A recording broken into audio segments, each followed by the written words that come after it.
پرواز ہے دونوں کی اسی ایک فضا میں۔ کرگس و شاہین اپنی بلند پروازی کے کسی دائرے میں ایک ساتھ ہو گئے۔ وہ پاس پاس ساتھ ساتھ فضا میں تیرتے چلے جا رہے تھے۔ ان میں گفتگو کا ہونا فطری امر تھا۔ شاہین نے کہا، بھائی کیسی ہے یہ فضائے نیلگوں، ردائے صبح و شام، یہ وسعت نگاہ، یہ بلند پروازی، اور اس کے ساتھ یہ بلند فکری و بلند نظری۔ کرگس جو اپنے خیال میں ڈوبا ہوا نظریہ ضرورت کے متعلق سوچ رہا تھا بولا، ہاں بھائی بلندی ہی بلندی ہے، لیکن بلندی اور صرف بلندی ہی تو زندگی نہیں۔ زندگی زندہ رہنے کا عمل بھی تو ہے، اس میں اور بھی ضروریات ہیں۔ وسعت نگاہ اپنی جگہ پر بجا، لیکن ضرورت وجود سے کیا انکار؟ یہ بلند پروازی مجھے میری ضرورت سے محروم کر رہی ہے۔ دیکھو بھائی، خالی بلندی اور خالی پیٹ ہمیں کیا دے سکتے ہیں؟ شاہین نے کہا، دیکھو وہ دور افق پر جھلمل جھلمل کرنے والی شے کیا ہے؟ کتنا خوبصورت ہے یہ منظر، کتنی لطیف ہے یہ فضا۔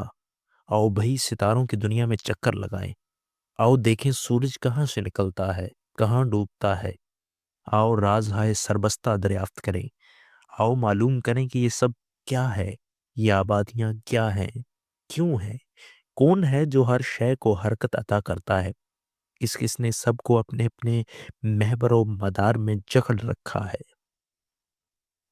آؤ تو ذرا دیکھیں اس کا اپنا مدار کیا ہے۔ طاقت صرف طاقت ہے تو اس کی اپنی ضرورت کیا ہے؟ اگر اس کی بھی اپنی کوئی خواہش ہے تو وہ طاقت کیا ہے؟ اور اگر اس کی اپنی کوئی ضرورت نہیں تو یہ سب ظہور غیر ضروری ہے۔ آؤ اس راز سے پردہ اٹھائیں۔ کرگس نے شاہین کی بات سنی تو بڑے غور سے، لیکن اس بات کو سمجھنے اور اس پر غور کرنے کی بجائے اسے اپنی مردار ہنسی کے حوالے کر دیا اور کہا، اتنی دور کی باتیں نہ سوچا کرو، مجھے بھوک لگی ہے، میں کب سے بھوکا پیاسا تیرے ساتھ چکر لگا رہا ہوں اور بھوک سے مجھے خود چکر آ رہے ہیں۔ زندگی کا کوئی راز نہیں، یہ صرف زندگی ہے، اسے گزارنا ہے۔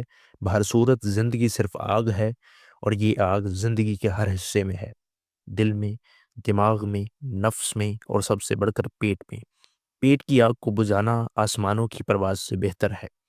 یہ بلند پروازیاں محمل ہیں۔ اگر پیٹ خالی ہو تم ستاروں اور سورجوں کا کھوج لگاؤ، وہ تمہاری منزل ہوگی، لیکن میری منزل میری نظر کے سامنے ہے۔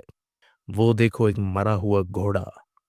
میری برادری کے لوگ جمع ہو رہے ہیں، اس لیے میں بھی نظریہ ضرورت کے ماتحت اپنی منزل کی طرف چلا ہوں۔ تجھے اور تیری پرواز دونوں کو خدا حافظ۔